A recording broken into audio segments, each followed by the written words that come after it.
Unsurprisingly, the topic of self-care comes up on First Time Mums Chat fairly regularly, and it's something that many mums struggle with whilst juggling the needs of a little one. It is, of course, easy to suggest contacting friends and relatives to see if they can give you time out, but this isn't always practical or even possible in some situations. I feel that self-care is also about personal development, involving our own internal journey. This week's guest, wellbeing coach LaKeisha Entsuah, helps working mums create systems and routines for a better work-life balance to ensure they avoid burnout. LaKeisha is a mum of 3 who found that there was never enough time in a day to do what needed to be done, and whatever she did never felt enough. She's made it her mission to support women with practical tools and support, and her approach is centered on helping mums get in touch with their needs so they show up their best self each and every day. I very much like LaKeisha's approach of building a proactive self-care routine that fully aligns with each mum's personal and professional goals. During our chat, you'll hear LaKeisha talk about the importance of figuring out who you are and what your interests are and what things really get you going. Working out what things bring you joy and what things that you do make you perk up. And her 4-step process that she takes her clients through, and how figuring them out will help you figure out your life and how to live with less stress and more joy. Knowing what phase of self-care cycle you are currently in, and the 3 phases, and so much more. I'm Helen Thompson, and welcome to First Time Mums Chat.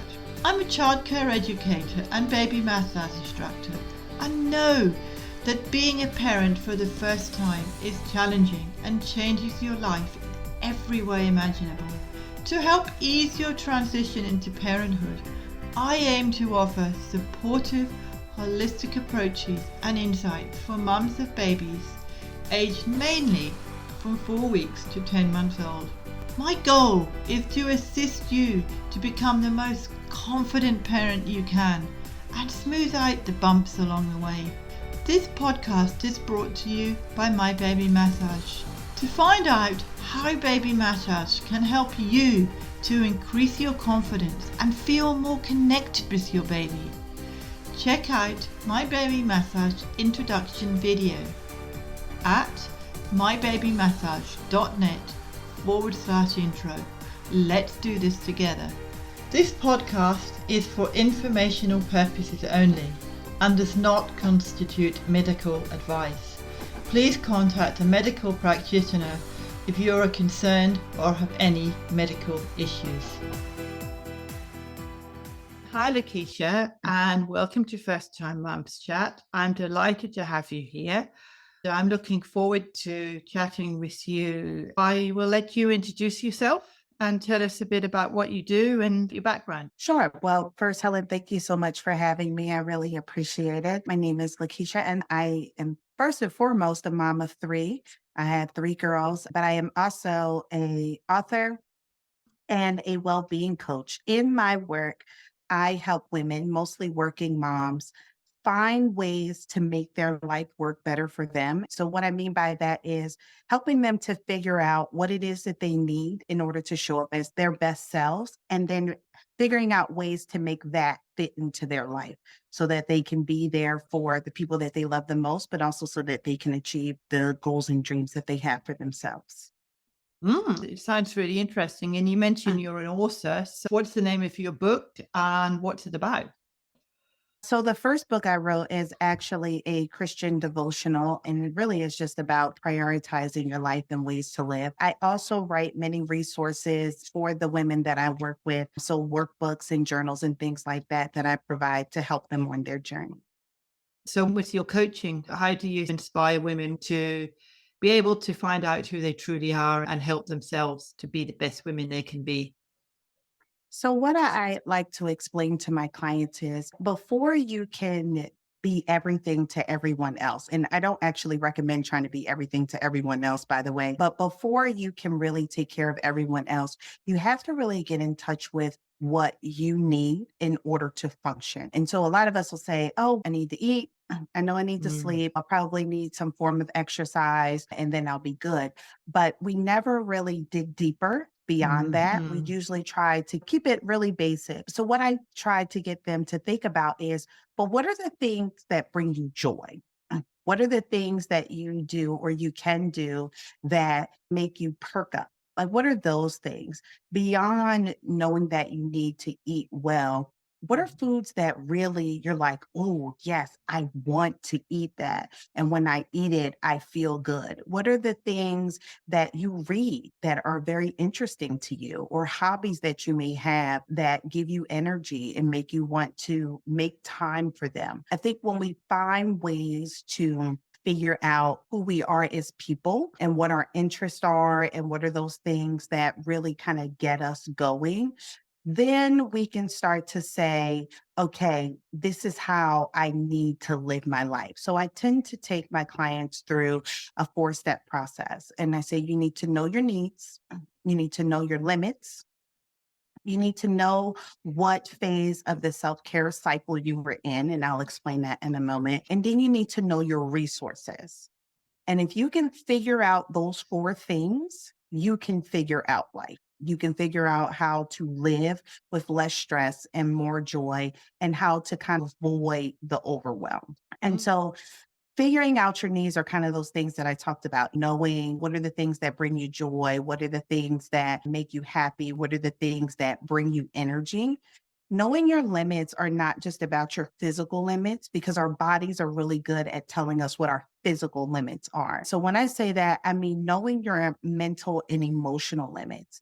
Because I think as women, we're really good at pushing past our mental and emotional limits in order to serve the people around us. What that actually does, though, is raises our stress levels and leads us faster to burnout, faster to feeling overwhelmed, faster to those feelings of feeling underappreciated because we've kind of ignored all the signs that, hey, this is an emotional limit. Hey, I don't really have the capacity for that. And so I like to say, when you get on the phone with your girlfriends or with your family and they're ready to kind of unload on you and pour out their day, think about for a minute if you really have the mental and emotional capacity to absorb that. Right? Because they usually call the people who they know will empathize with them or sympathize with them or who will allow them to unload on them. So think about if you have the emotional capacity to absorb that. And then if you don't be afraid to say, you know what? I understand that you need to talk right now, but unfortunately, I don't have the capacity for this conversation today. And not being afraid to set that boundary for yourself. And the same holds true when you're at work. We think about overloaded like work schedules and things like that. And don't be afraid to say, I'm sorry, I can't make that meeting today. I know it says my calendar is technically open, but I don't have the mental capacity to take that on right now and being able to hold that boundary for yourself. And then when I say know your resources, not just the people, because when we think about resources, we think about sometimes the people who are around to help us and things like that. But what are the services you can sign up for to make life easier? What are the tools you can use to make life easier? All of those things are part of your resource kit, in addition to the people who are around you who are not just available, but who are also willing to help. Because sometimes we have people who are available, but they're not willing. And then what happens is we ask them, they're not willing. And so then we mhm. shut down and we say, okay, I'm just not going to ask for help because no one wants to help me. And the reality is that some people might not want to, but there probably is at least someone around you who can help in some capacity. And so being aware of who those people are and how they can be part of your resource kit. And then the last one is knowing what phase of the self care cycle that you are in. And so when I talk about the self care cycle, just like the ebbs and flows of our life, self care kind of follows that same ebbs and flows. So at different stages of your life, you're going to need different things in order to take care of yourself. So I call them 3 phases. There's the creation phase, the elevation phase, and the restoration phase. So in the creation phase, that's kind of when your life is feeling what some people call balance. You kind of have everything under control. You may have some time to adapt some new habits. You might have some time to learn a new skill or pick up a new hobby. You have enough time to work out if you want to, spend time with friends when you want to. You're getting a good amount of sleep. Everything seems to be in order. That's the creation phase. The elevation phase is when you're kind of pushing to your next level. It might be a busy time at work. It might be a lot going on within your household. It might be a period of transition, like bringing in a new baby or moving into a new house or starting a new job. Those are times where efficiency is the name of the game for you. So you might not have all the time in the world to do all of the kind of self-care activities that you normally like to. You might not have time to spend an hour every Saturday afternoon and read a book, but you do have time to make sure you get your workouts in and to make sure you have some quiet time a couple nights a week. So it's really about being as efficient as possible, but still getting what you need. And then the restoration phase is about really pouring back into yourself what you kind of depleted during that elevation phase. So this is when you're spending more time on you. It might be self-development, it might be recovery from an illness, it might be recovery after childbirth, it might be going away for a vacation for a little while where you're really just kind of relaxing and tuning into yourself. But the name of the game with restoration is just as it suggests, restoring you mentally, physically, and spiritually. And when you get a handle of those four things, that is when you really know who you are as a person. And then you can better navigate your life and make it work for who you are. I particularly like what you said about expressing yourself. I know I've done that with podcasts. I've had so many podcasts in one day or so many podcasts in one week that this year I've made a time in my calendar for me, because there are times when I've just felt so overwhelmed and so exhausted because I'm trying to get so many things in at once. I felt the way you've just expressed. I felt overwhelmed. And also what you said about giving time for yourself, allowing that time for yourself. If somebody asks you to do something and you don't feel that you've got the capacity, as you said, to do it, I like to think of it more as trusting my intuition and believing in myself, that if somebody's coming too close in and expressing them, I think there are times when you've got to say, look, I understand how you're feeling. I understand Mhm. that's where you're at the moment. I'm happy to help you. But at the moment, I'm just finding myself taking in too much. Can we resolve this another day? And I think those two things are so important. I learned a lot about that in my self development. I was taking on too much and not giving anything to myself. And I think Mhm. that is a lot to do with self care. People always talk about self care, as you're saying, about just taking care of you and taking care of your baby and everything else, which of course is number one. Right. However, you've got to go inside yourself to find out truly what's going on. And that's one of the main reasons why I wanted to have a chat to you, because I think you've got a very good approach to self care. You see it in different stages rather than going out there and saying, right, you've got to ring somebody up and ask them to take care of the baby. It's more Mhm. being in tune with you and being in Yeah. tune with where you are. Yeah. And I think too, it's also about not being able to express those needs. So I think Mhm. sometimes we can, especially as women, as mothers, we get this idea that, well, I have to sacrifice for my Yes. children. I have to Yes. sacrifice for my family. And we tend to sacrifice to our own detriment. And the reality is, if you are not well, your family cannot be well, right? You have to be able to take care of yourself. And part of that means being able to say to your partner, to your family, and sometimes even to your children when they get a little older, saying, hey, you know what? I'm going to need a few minutes. Or, Mhm. I do need some help. I'm going to need assistance. No, I can't do all of these things today, this week, this month, this year, even depending on what's going on in your life, but being able and having the courage to actually express those needs Yeah. and let the people around you know where you are. Yeah. And I think that also, talking about your children when they get older, if you do it from a very early age with your children, even when they're 1, 2, even when they're babies, if you do that from a very early stage, you're actually encouraging your children to be like that. You're encouraging your children to say, right, okay, I'm not in this space to do this right now, but respecting each other and respecting that they can also have that space. If they're having a meltdown or whatever, understanding each other. And I think that's a good key too, to put that forward at a young age so that when they do get older, they will respect that you need that time and you need that space. If you need to do meditation, if you need to go for a walk, if you need to go for exercise, or if you need time to yourself, then if you start that, well, then your kids will say, oh, no, mom, I need time to do this. I'm having a rough time at the moment. I'll just need time to sit. Then I'll come and communicate with you and talk to you and give each other that respect, I think is a key as well. Absolutely. And I don't think that they are really ever too young to learn, at least at some level. And so I've taught my children from a very young age about understanding when you need time away in each of their rooms. My twins are 5, my oldest is 10, so they're older now, but they each have a space in their bedrooms where they can go, and it's kind of their quiet space. And they Mm, know that everybody in the house is aware of that. And so my 5-year-old can say, I need some quiet time right now. Okay, you know where your quiet place is.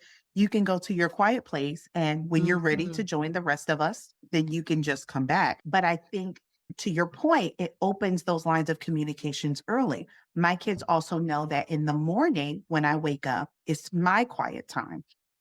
And so they know, unless in emergencies, we don't bother mommy during that time. We know that there are things that we need to do, but we don't bother her during this time because it is her quiet time. And so even my 5-year-olds understand that concept. And so they're fully mhm, aware. But that came because those were things that we established early on, especially once they could begin to verbally communicate. That's when we really began to use the language of calming down, needing space, quiet time. So I think that you can begin to teach your children absolutely very early on what that looks like and then modeling it for them because more is caught than is taught.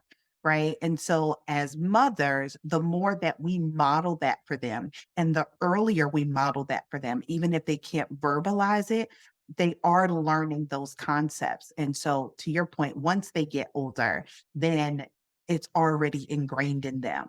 And so that is what they expect to be the norm. So then they become adults. And instead of them allowing themselves to get burned out and trampled over, they're like, no, I've had a lifelong of lessons of my parents communicating and modeling for me what setting those personal space boundaries and setting those limits looks like. mhm. I agree. And I know this can be very challenging for a mum. Sometimes you just need to step back and just say, okay, if my baby's crying, I know my baby's safe. And I know, they're not going to get hurt. I'm only 2 minutes away from them. I'm just going to sit here quietly and relax for a little bit and then attend to my baby. You're not ignoring your baby by letting them cry. And I'm not saying you let them cry for 10, 15 minutes. You just give yourself that breathing space. And as we said, they will learn at that young age to respect that. And when they get older and they're able to verbalize, they'll understand because they can say, okay, mummy, I remember you did that when I was little, and I understand that. I think that it's a hard one for a first time mum to be able to do that, to just step back for a few minutes and just chill before you get overwhelmed. I'll say, I remember when my oldest was born, and I struggled with my fertility for over a year before conceiving my oldest daughter via IUI. And so my entire pregnancy, I was kind of on edge. It was like, okay, we're finally pregnant. And so it's holding on for dear life. Okay, let's just get to delivery and deliver a healthy baby. Mhm, And then when she was born, it was almost like she was a glass vase, right? It was like, okay, no, I mm, have to jump and attend to her every whim. And I And so I understand the moms who are like, no, I've got to go. And if my baby even whimpers, I got to jump up and tend to him and see what's happening. I will say that will have you spiraling down very quickly. As if the first year of life isn't hard enough and comes with all of its challenges and the sleepless nights and things like that. You will literally worry yourself if you continue to move at that pace. And so I had to learn very early on and figure out a way to function and still meet my own needs while understanding that she was not going to break and she Yeah. was going to be okay. And so for me, the first step was things like being able to take a shower during the day. And it seems very simple, but for those moms who are listening, who are a month or two in, and it's like, oh my God, it's so hard to even eat or get a shower every day. I got to the point where I said, you know what? I'm going to sit you in this bouncy chair. I'm going to strap you in. That way you can't go anywhere. I would sit her in the bathroom just outside of the shower. And then I would take my shower. So I got a nice hot shower and she was perfectly safe. This is like, you're not going to go to sleep. Fine. This is where you're sit. First couple times she squirmed and maybe fussed a little, but she was safe. I could see her and I was still able to do what it was that I need to do. It's a hard thing to learn, especially if those are behaviors that were not modeled for you.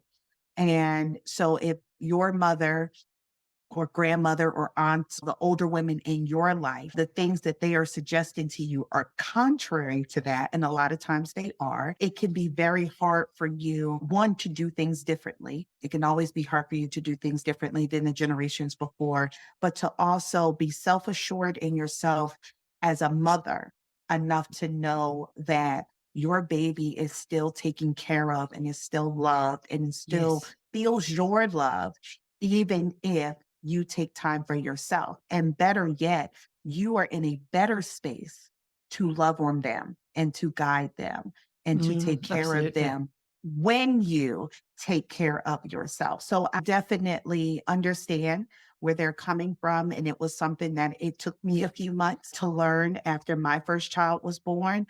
But I will say those kind of hard moments that tug at your heartstrings a little bit when you feel like, oh, am I doing a good enough job if I step away and do this? I will assure you that all of the love that you pour into them and all those other moments, those few moments that you take for yourself, doesn't even faze them.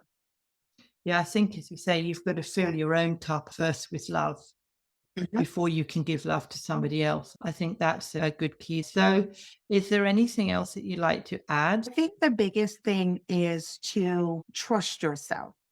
I think we a lot of times will second guess ourselves, especially if we start to believe that we're being selfish by taking time for ourselves. And so we're second, oh, do I really need to do that? Do I really need this time? If your mind, if your body is telling you you need to take a break, listen to it. And then you will definitely feel the rewards later. You will feel yourself being in a better mood and being better equipped to, as you said, pour out love back to your family and those around you because you did listen to your body and take the time to pour that love into yourself. Thank you. That's a very good tip for any mum. So, if somebody wants to get in touch with you and find out more about your services, how do they go about doing that? Well, you can find me on my website. It is wellbeautylab.com. That is the easiest way to learn more about me, learn more about my services, to check out some of my resources. All of those things can be found on my website.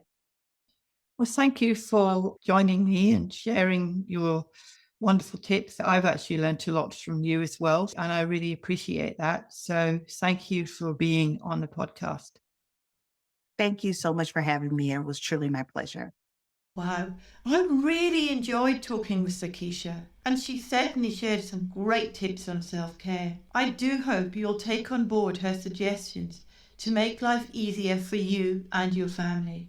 I highly encourage you to check out LaKeisha's website, and I've also included links to her Instagram as well as a free self-care guide in the show notes, which can be accessed at mybabymassage.net/podcast/111. Is your little one suffering from colic, constipation, and gas? or just being fussy and has problems sleeping? Baby massage may be the solution you've been looking for to help you experience less crying, less stress, and have a happier, more contented little one and household. I've created a free introduction video to baby massage to demonstrate its many, many wonderful benefits and how it can help both you and your little one. You can access this video by going to mybabymassage.net/intro. That's mybabymassage.net/intro. Next week, I'm chatting with mum to a 2-year-old, Jen Cooper, who is a certified toddler yoga teacher and also infant massage instructor. We will be discussing the importance of building emotional resilience and intelligence in our children. Be sure to check this out. Please subscribe to First Time Mums Chat via your favourite platform so that you don't miss each week's episode.